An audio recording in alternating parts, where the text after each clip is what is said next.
Hey guys, today we're going to be painting Blossom as Chucky. I drew out this sketch the other day and thought it would be so cute on nails. First, we want to start by getting a perfect circle. The color that I'm using for her face is Baby Doll, and I'm using the 15mm Dreamliner brush right now. Using the color Heat Wave, we're going to do 4 lines to create her bangs and then just connect them like this. Next, we're going to take some white gel polish and outline where her eyes are going. The first eye is more of a circle and the second eye is more of an oval. By the way, you guys, everything I'm using in this video as always can be found in the description below on my website. Next, taking the blue gel polish Sugar High, we're going to go ahead and draw a circle and an oval inside of the white part of the eye. And then using Genie in a Bottle liner gel, go ahead and outline those eyes. Now I'm using the shade Sinister to outline her mouth. You want to leave a little hump right here because we're going to fill that in with pink to add her tongue. And then using that same color Sinister, let's make her eye pretty creepy. For this part, just have fun with it. You can use a reference picture from Chucky and you can just make some scratches, little cuts on the face, and just make it look creepy. By the way, you guys, this is going to be a series, so if you want to see me paint Buttercup or paint Bubbles next, let me know which one you want me to post first. After I've added all the little details and creepy cuts on her face, we're going to do the top of her bow using Hello Sidney red gel polish. We're going to start with the half circle on the top of her head and then 2 large pieces of the bow on top of that half circle.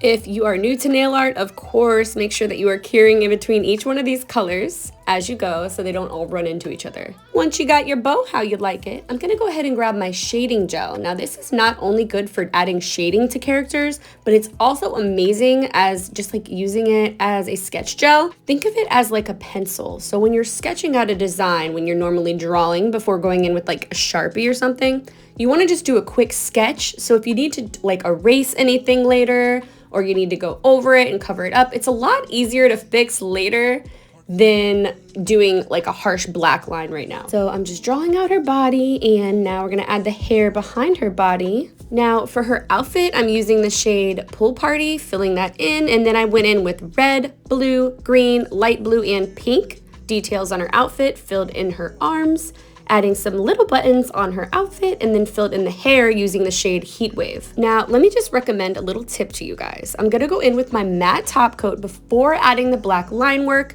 because if you've seen any of my videos before, you know this is one of my favorite hacks. Matting before adding her black line work will make everything nice and smooth and make your black gel polish just glide along your nail. It is definitely one of my best kept, well, not really a secret anymore, but my best, like one of my favorite things to do with my nail art that just helps me out so much. Now you guys can just follow me along as I outline everything. Remember that when you're doing a Powerpuff Girl, everything on the inside of the face and the body should be more thin lines. It helps your characters contrast better when you do thick lines on the outside of characters, but you try to keep your lines on the inside of the characters nice and thin. Right down here, we're gonna add the iconic little Powerpuff shoes, which is always just like a little white shine on black shoes, so go ahead and do that.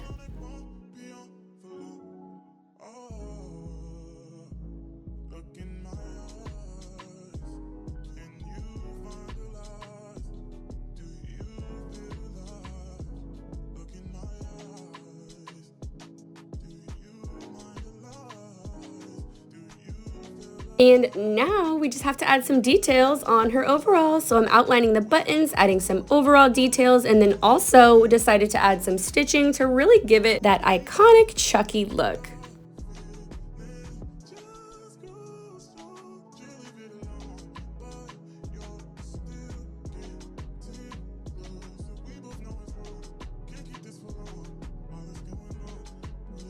Next, you want to grab your white liner gel and add 2 circles inside of the eyes. I then decided to add some black and red mixed together and add more details on both sides of the eyes just to give it some more dimension in the cuts. Finish it off with some matte top coat, and look, you guys, you just painted Blossom Chucky. Let me know what we should paint next, and don't forget to follow for more.